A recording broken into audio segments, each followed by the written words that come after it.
About 20 years ago, the blockbuster movie 300 came out, and I was entering my senior year of college football came out.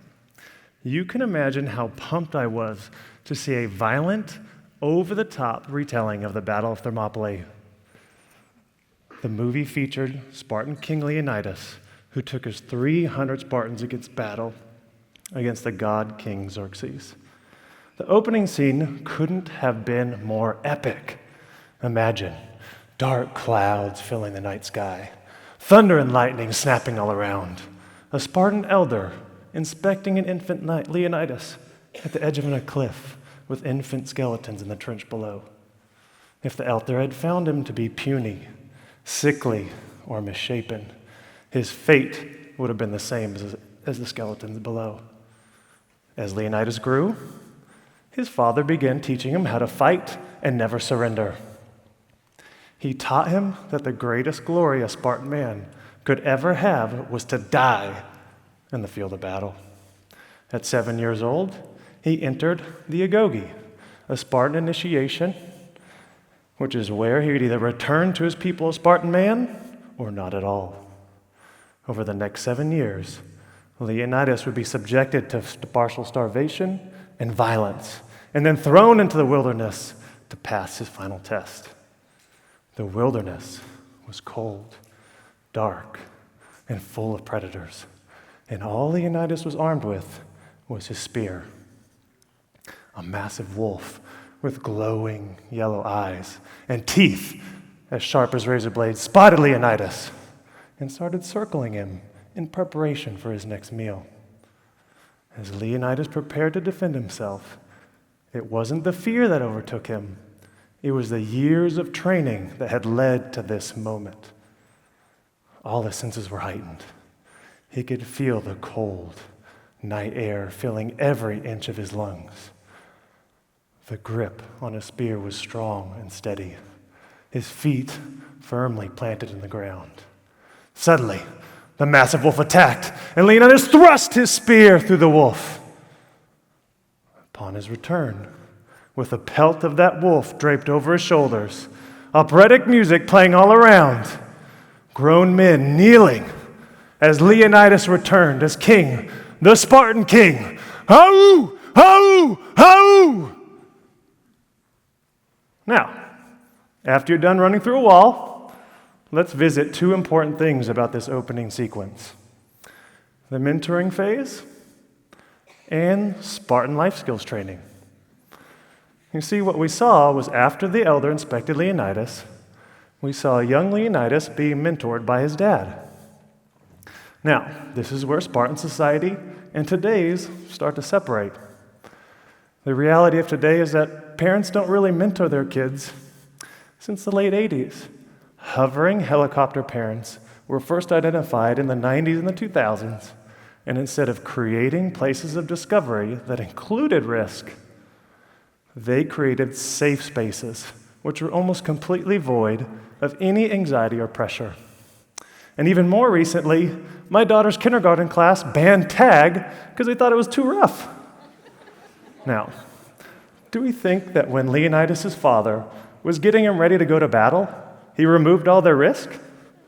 Or, because he knew what he was going to get into as an adult, he intentionally created moments of toughness?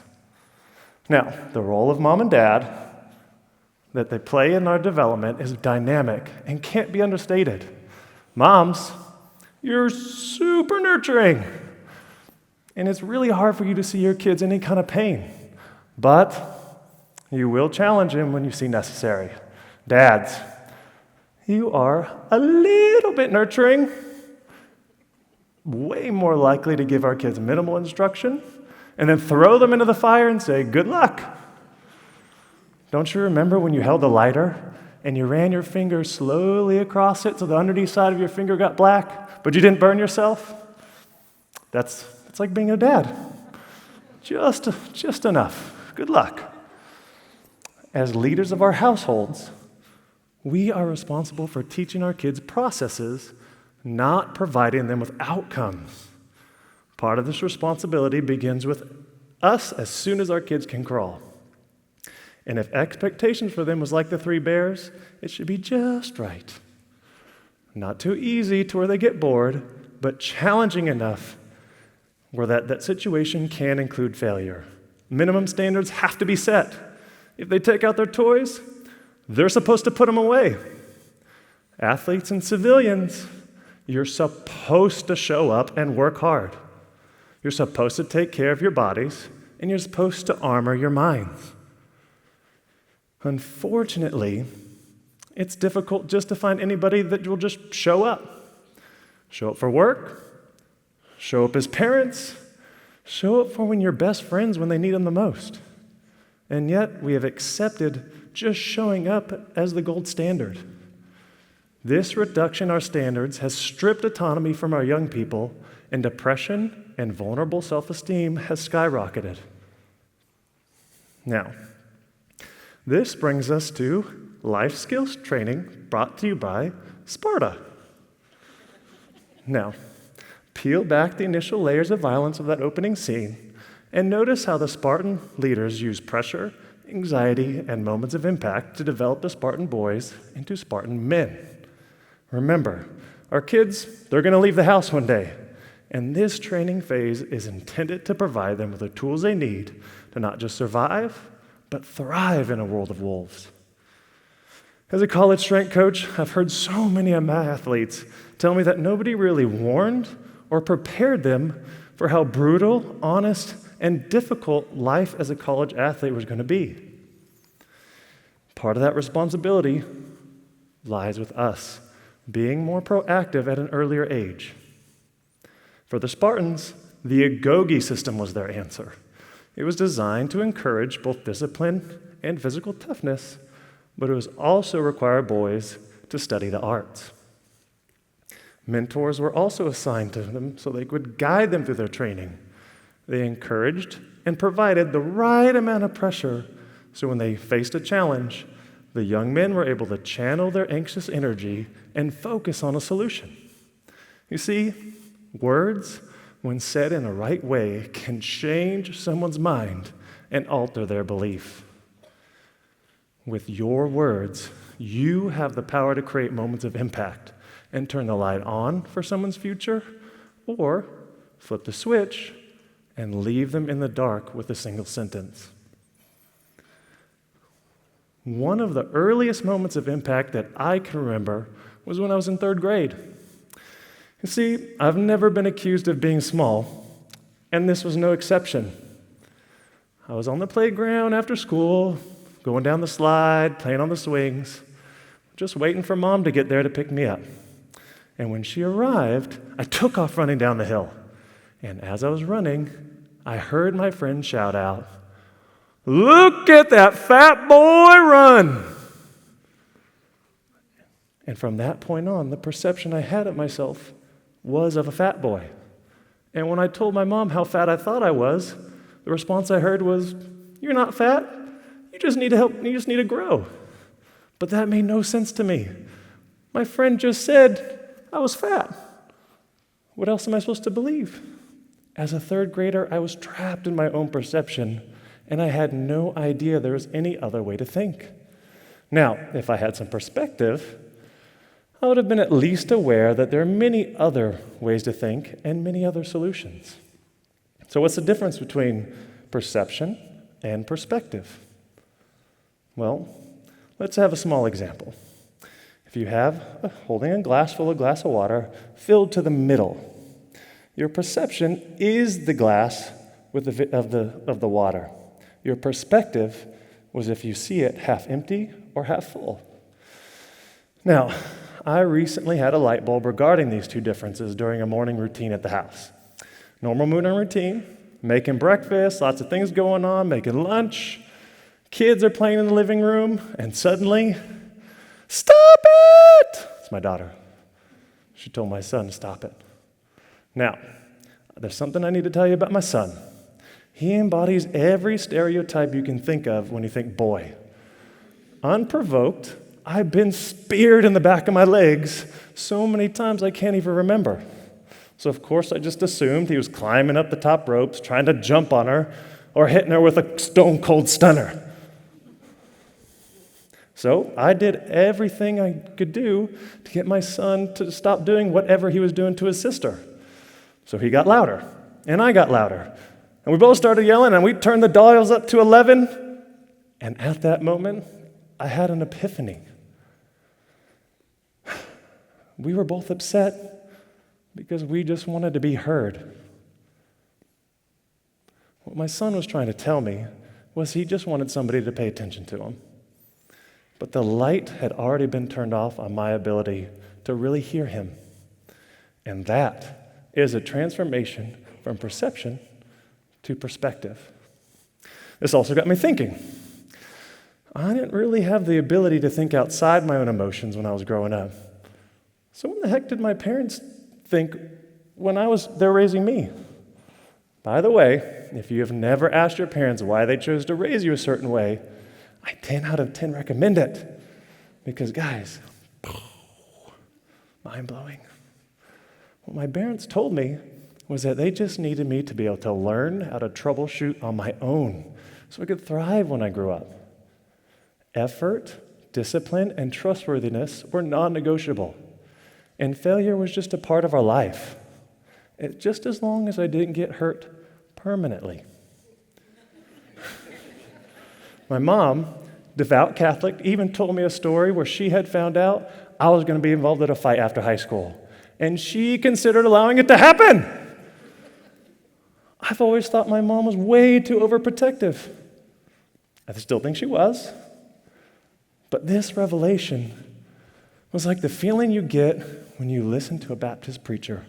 Kind of went like this. Now, I didn't come here to preach today, but looking at the audience, I feel good. I see God coming down, and I don't know what you came here to do, but I came to praise His name. Can I get an amen? That's what it felt like. Now, we have to remember as parents, our decisions aren't good, they're not bad, they're not right or wrong. They're just the best that we can do at the time. And because of my parents' willingness to allow me to fail and hold me accountable and really focus on me just being a great human being, they built value around process over results. You see, the best they could do was their ceiling, and it was more than enough. Now, as I continued to progress from 4th through 8th grade, I felt trapped, and I saw no path for me to stop being the fat kid that I felt like. This was until 8th grade. You have an assembly, teacher would get up and tell us how awesome high school is going to be. You're going to have all kinds of experiences. And then she said, in high school, you can be anybody you want to be. This resonated in my soul. I wanted so bad to not be who I was at the time.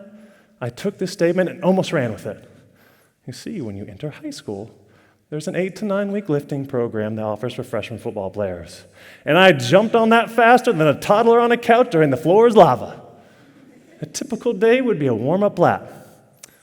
Then we'd just go and lift. Now, I was 205 pounds going into freshman year of high school. I was very round, which is a shape, but I wasn't in shape. So you could probably imagine how awesome that first lap felt for me. I was one of, if not the very last person to finish that lap. In fact, I couldn't even complete it without walking. But for some reason, this was a thing I decided would not get the best of me. Day after day, week after week, I just ran the lap as hard as I could. So when I got to week 9, I won the warm-up lap. And as I was entering the weight room, I heard a 5-word sentence from my coach saying, "Mr. White, like a gazelle." My coach, Mike Susank, probably has no idea what his encouragement meant to me. And he likely doesn't even remember that happening. It was just another moment that cemented my effort for the rest of my life. Unfortunately, Many of our kids don't have a coach who sank, and then they lack hope for their futures. You see, according to the National Alliance of Mental Illness, suicide is the second leading cause of death against people from ages 15 to 24 in the US. But only half of the people who take their lives have depression. And while depression is a risk factor, people who have vulnerable self-esteem are also at higher risk for suicide. Did you know one of the main symptoms of depression is rumination? As parents, we have to know that leadership is not the creation of an environment void of anxiety. It is the delivery of a proper dose at the right time. And pathologically obsessing over your problems makes them grow, not go away. Think of the first time your kids came up to you and said, "So-and-so doesn't even like me." And then all we did as parents was focus on the other kids who didn't like our daughter. This is like downhill skiing and only focusing on the trees so you don't hit them. You're going to hit them because all you're focusing on is the trees. Instead, maybe focus on the path leading down to the bottom of the hill safely. Because sometimes it is appropriate to just recognize a feeling, accept it, and show it the door. So, what will we continue to get if we don't strengthen mental resilience at a younger age? We get more headlines like the one we just got this week. Suicide is now the second leading cause of death amongst NCAA athletes. We get reality checks from the U.S. Department of Homeland Security saying, psychological and an emotional vulnerability are two of the main reasons predators target our kids. We also get interviews with a pedophile who is asked what it looks like when he starts to target his victims. He said, more than just the kids, he looks at how strong the family unit is, with a particular focus on the father. So, parents, especially dads, what does this tell us? At the very least, we need to be threats. You're probably thinking, that's the police's job. You'd be half right, because if we ever were in a situation where our son or daughter needed us and we aren't able to protect them, it won't matter whose job it should have been, because it's our job. We're their parents. Remember, the first 18 years of our kids' life aren't meant to be safe spaces. They're meant to be training spaces. Don't let your circumstances negate your responsibilities. Be intentional about creating moments of impact and allow your kids to feel pressure and anxiety. All of human history has been defined not only by pain, but by resilience. And it is critical to teach your kids how to show up and be dependent on, regardless of how they feel at the time. You see, the world can be a cold, dark place, and predators will be circling, looking for their next meal. Armor your kids with hope in moments of hopelessness so they too can conquer their wolves. Thank you.